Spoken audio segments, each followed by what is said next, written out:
He was only coming by to grab a few things, my girlfriend said about her ex.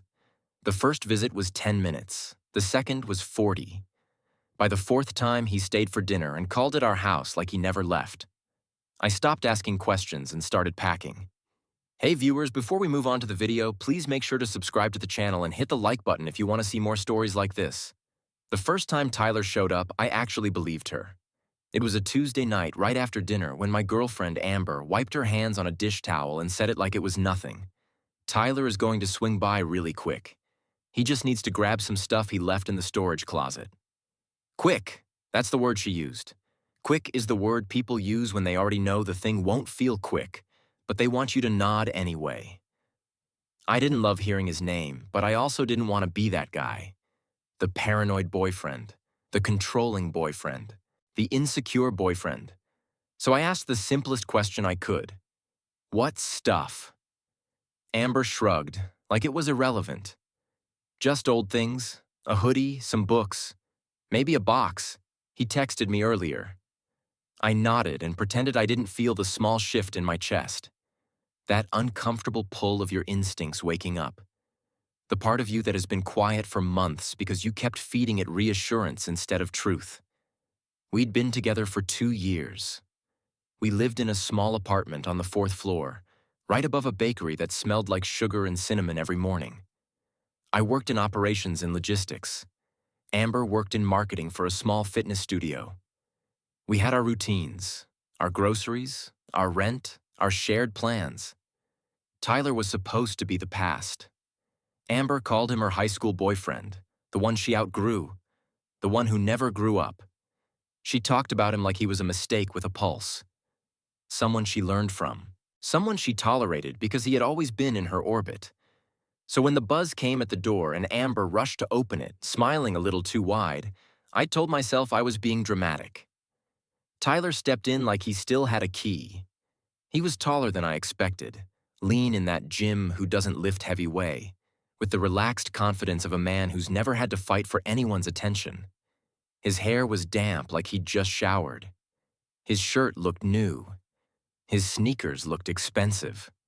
He gave me one quick glance and then focused on Amber like I wasn't even part of the room. "Hey," he said softly. "You look good." Amber laughed. Not a big laugh, not a flirty laugh, but not a neutral one either. Tyler. She stepped forward and hugged him. A real hug. Both arms. Not the polite kind you'd give a coworker. The hug you give someone your body still remembers. It lasted just a second too long. Then she pulled back and looked over her shoulder at me like she remembered I was there.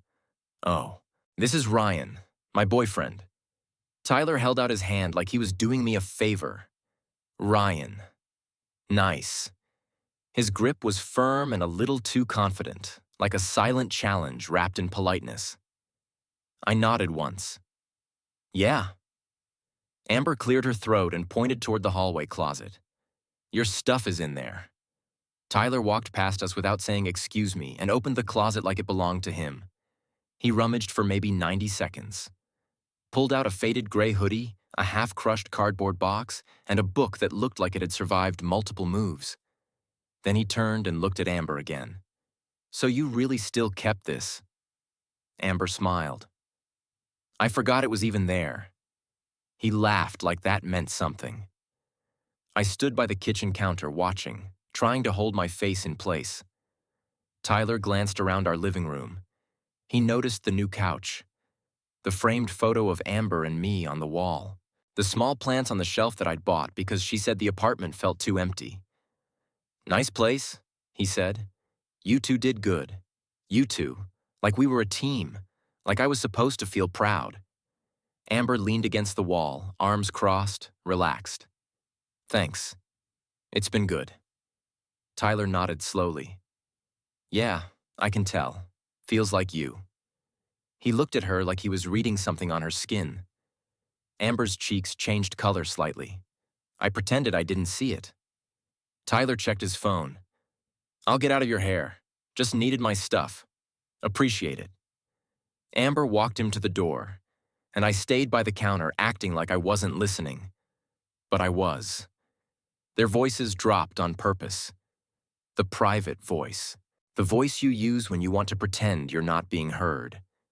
"Let me know if you need anything else," Amber said. Tyler chuckled. "You know I will." Then the door clicked shut. Amber came back into the kitchen like everything was normal. "He was here for 10 minutes, she said. "See? No big deal." I nodded again. No big deal. But my stomach didn't agree. The second time Tyler showed up was 3 days later. Not scheduled, not mentioned. He just knocked at 9:20 p.m., and Amber was already walking toward the door before I even stood up. I looked at her. "He said he forgot some other box," she explained quickly. "It's fine. I didn't ask how he managed to forget something twice." Tyler walked in holding a plastic bin. He didn't look surprised to see me. "Hey, Ryan," he said, like we were friends. Amber took the bin from him and set it on the floor. "What else do you need?" Tyler shrugged. "Honestly, I don't even know. I just remember there was some stuff I cared about. My old photos. A hard drive. Maybe some concert tickets." Amber smiled again.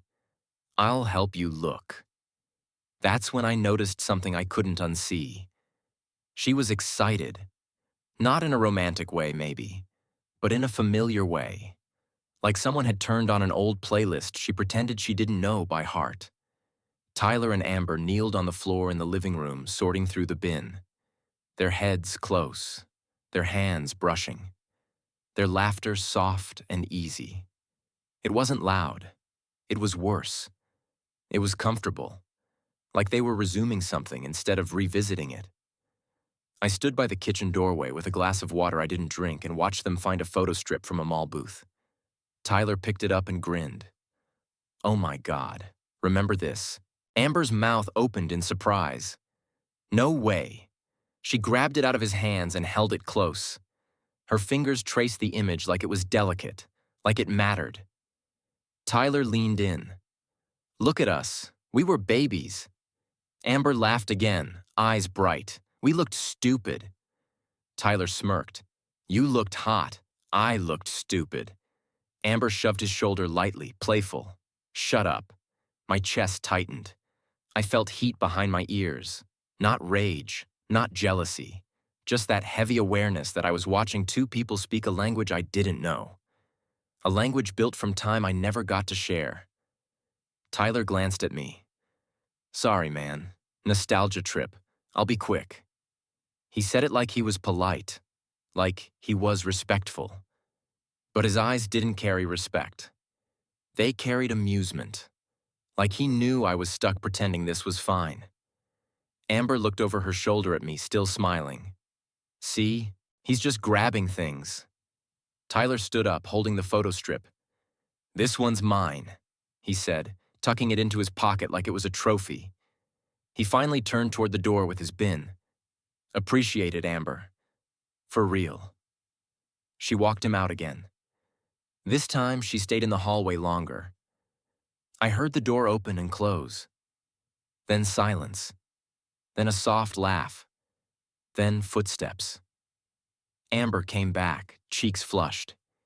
"He said he's sorry if it feels weird," she said quickly. "He doesn't mean anything by it." I didn't say anything. I just nodded like a man trying not to spill his own dignity on the floor. The third time Tyler came over was the next week. Amber didn't even tell me. I got home from work early because a client meeting got canceled. I opened the door and heard music. Not our music. Not the playlist Amber always used when she cleaned. This was loud, bass-heavy, familiar in a way I couldn't place. Then I walked into the living room and saw Tyler on our couch, feet up, holding my controller, playing my console like he paid for it. Amber was in the kitchen laughing, pouring 2 glasses of wine. She froze when she saw me. "Oh, you're home early." Tyler paused the game and looked over like he was the homeowner. "Yo, Ryan." I stood there in my work shirt, feeling like I'd walked into someone else's life. "What is this?" Amber rushed into explanation mode. "He just came by to drop off the hoodie I accidentally kept, and he asked if he could wait for his ride here for a minute. He's leaving soon." Tyler raised his hand slightly. Not trying to cause drama. It's just raining, man. Uber prices are insane. I glanced at the window. No rain. The street was dry. Tyler smiled like he knew I noticed. Amber gave me the look that says, please don't embarrass me. So I swallowed my words. I went into the bedroom and changed. I sat at the edge of the bed for a minute with my hands clasped and felt something settle in my stomach. Not anger. Certainty. That instinct I'd been ignoring was no longer whispering. It was speaking clearly. This is a test, not Tyler's test. Amber's. Tyler didn't need permission. He was just walking through the open door she kept leaving unlocked. When I came back out, Tyler was still there. He had moved from the couch to the kitchen counter, talking to Amber like they were catching up on life. Remember that road trip we took to Savannah, he said. When your car died and we had to sleep in the back seat. Amber laughed. And you kept saying we'd be fine while I was freaking out. Tyler smiled. I was right, though. You always needed someone to tell you everything would be okay. Amber's smile softened. Yeah. She looked at him like he was a memory she missed being inside. I cleared my throat. Tyler glanced at me. Hey, you hungry? Amber's making pasta. I blinked. Amber didn't say she was making pasta. Tyler was deciding what we were eating in our apartment. Amber finally looked at me. I was going to make enough for all of us, she said quickly. It's just food. He hasn't eaten, all of us. Like Tyler lived here now. I sat at the table and listened to them talk through dinner. Stories I wasn't part of. People I didn't know. Inside jokes built on years before I existed. Tyler stayed for 40 minutes. Then an hour. Then another. He kept saying one more thing, one more story, one more laugh. When he finally stood up, he stretched like he was leaving his own place. All right, I'm out. Amber walked him to the door again, and I stayed seated, staring at my plate. When she came back, I asked her the question I should have asked the first night. Why is he here so much? Amber sighed and leaned against the counter. Ryan, don't start. He's just getting his things. He got his things 3 times. She rolled her eyes. You're making it a thing. I'm not making it anything, I said quietly. I'm asking why it keeps happening. Amber's expression sharpened. Because he needs help. Because he's going through a lot. Because he's not like you. He's not stable. He's not organized. He doesn't have it together. There it was. The comparison. The compliment that wasn't a compliment. You're stable, so you can handle being uncomfortable. Tyler isn't stable, so he gets comfort. I stared at her. Is that what you think? Amber crossed her arms. I think you're being jealous. The word landed like a slap. It wasn't that she used it. It was that she used it like a weapon she kept loaded. Like she had been waiting for me to speak so she could fire it. I felt my face stay calm. I'm not jealous, I said. I'm paying attention. Amber scoffed. Amber, you're acting like he's moving in. I didn't respond. Because I was starting to realize that he already had. Not in a legal way, in a psychological way. He was back in her life, and she was letting him take up space in mine. The 4th time Tyler came over was the moment I stopped feeling confused. It was a Saturday morning. Amber had told me she was going to run errands. I stayed home to clean and catch up on laundry. I heard the lock turn around 11 a.m., and Tyler walked in. No knock, no call, just opened the door like he belonged. He held a coffee tray in one hand and a paper bag in the other. Morning, he said casually. Brought breakfast. Behind him, Amber walked in smiling. Tyler knows my order, she said, and she sounded proud of it. I looked at the coffee. 3 drinks, 2 pastries, like a couple plus 1. Tyler set the bag on the counter and stretched his shoulders.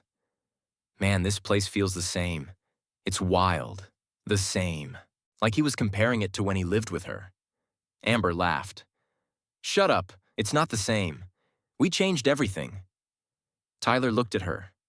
Not everything. The air shifted. Just slightly. But I felt it. Because I was finally listening.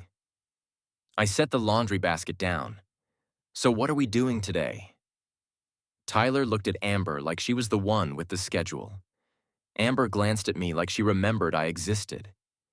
He just needs to grab the last thing, she said quickly. The bigger box in the closet. And then he's leaving for good. For good. That phrase always shows up when someone is lying to themselves. Tyler took a sip of his coffee. We should just get it over with, he said.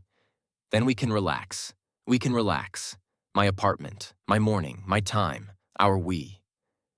Amber smiled like it was normal. Tyler walked into the bedroom. Not down the hallway. Into our bedroom. I followed him without speaking. He opened the closet and started digging through my side of the shelves like he was searching a storage unit. I watched him pull out a shoebox. He looked inside, smiled, then set it back. My jaw tightened. Don't touch my stuff, I said calmly. Tyler looked at me, amused. Relax, man. I'm just looking for my box. Amber appeared in the doorway behind me. Ryan, don't be rude. Rude. I stared at her. He walked into our bedroom and started going through my things. Amber sighed like I was exhausting. He isn't doing anything. You're being dramatic. Tyler chuckled. Told you he was insecure. That sentence shouldn't have been said in my home. Not by him, not in front of her, not without consequences. But Amber didn't defend me. She didn't even react. She just looked at me like I was making this inconvenient. That's when I understood something very simple. I wasn't competing with Tyler.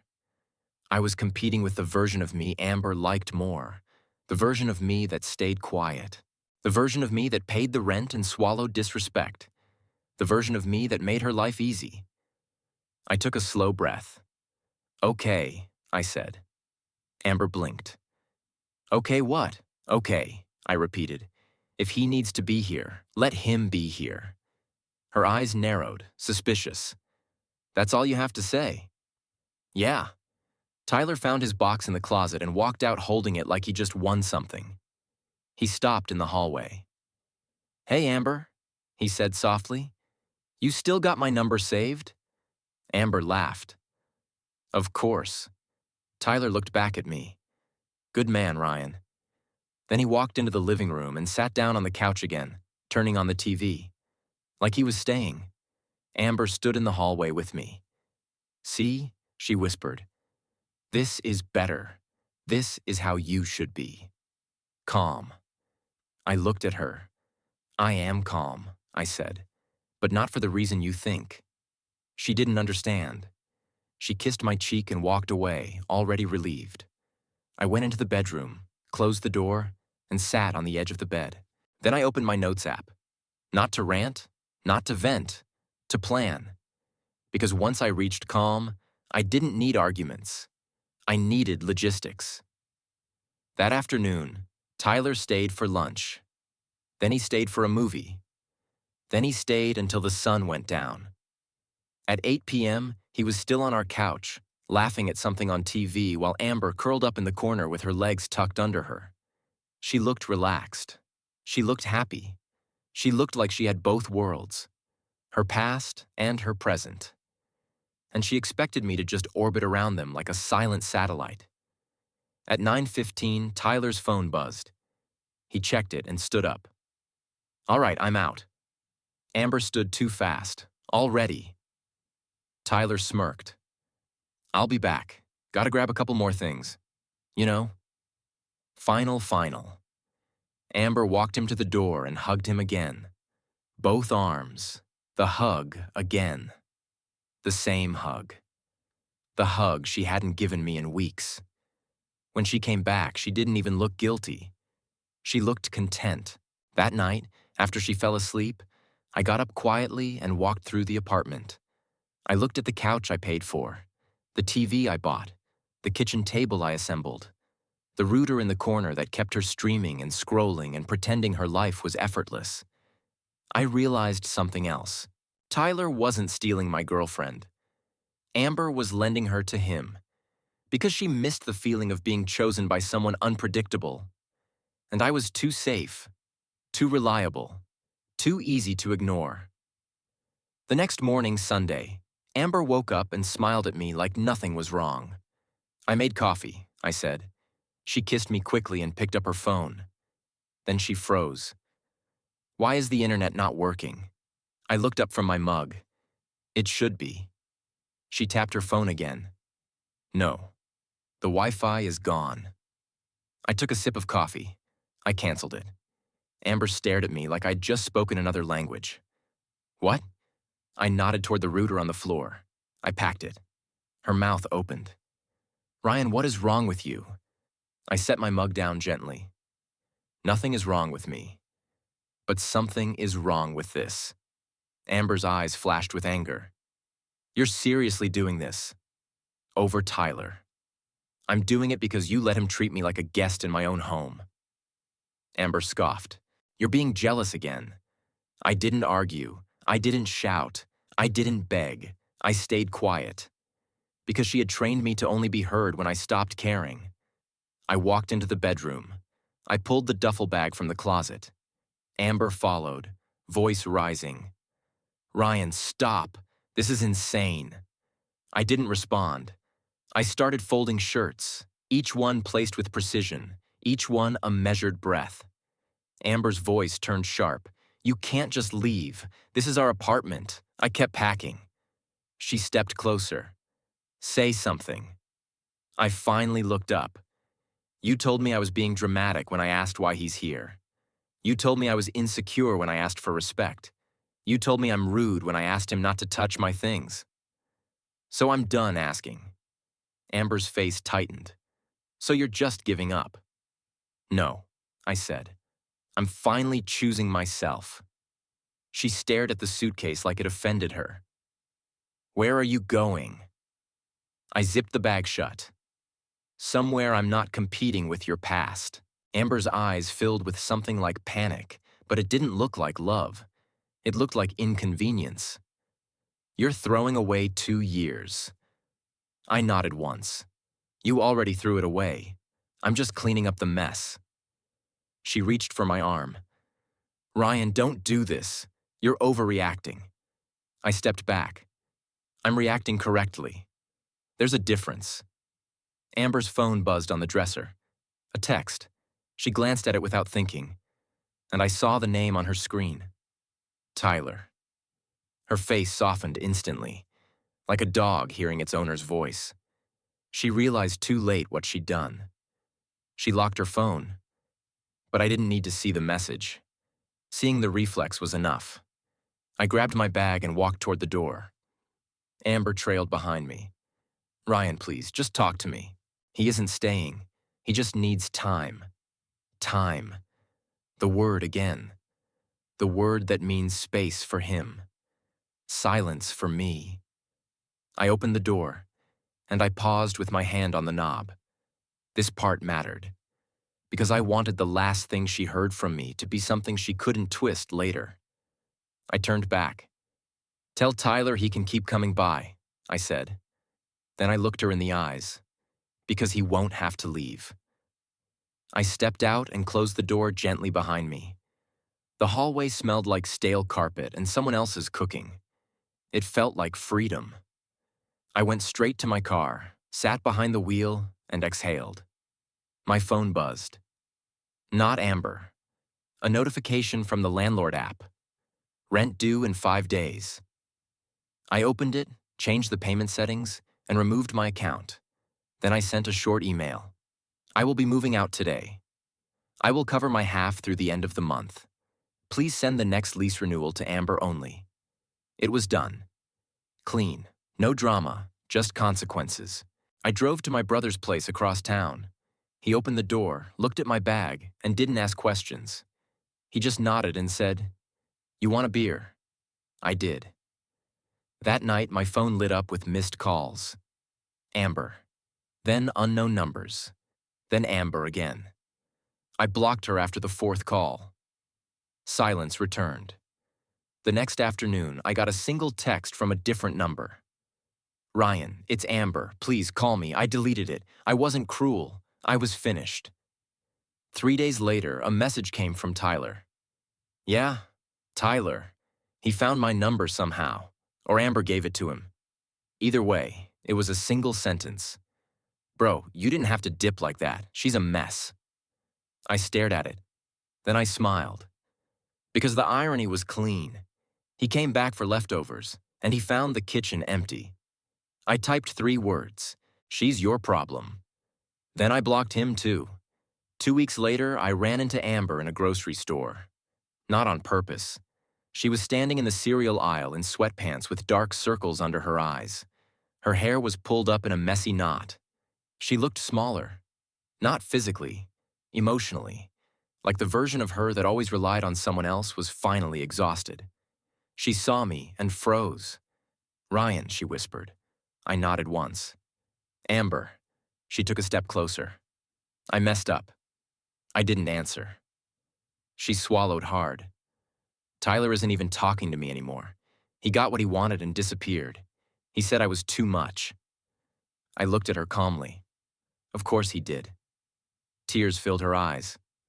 "Please, just talk to me. We can fix it." I tilted my head slightly. "You didn't want to fix it when it was small. You only want to fix it now that it's broken." She flinched. "I didn't mean to hurt you." I finally spoke with a little more weight. "But you did.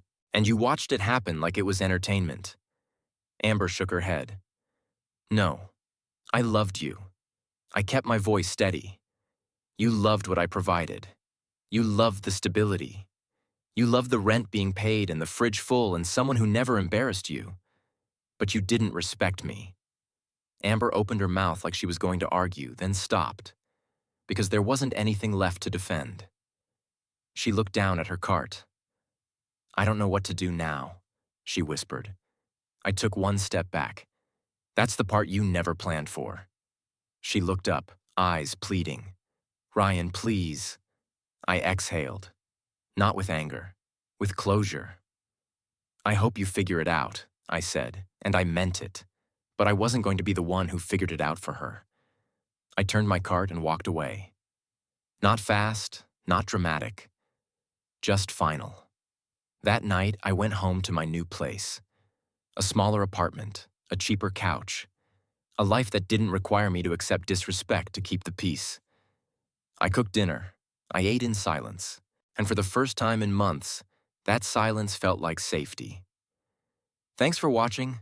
Make sure to subscribe to the channel and hit the like button if you want to see more stories like this. And if you have your own story to share, send it to me. My contact info is in the description below.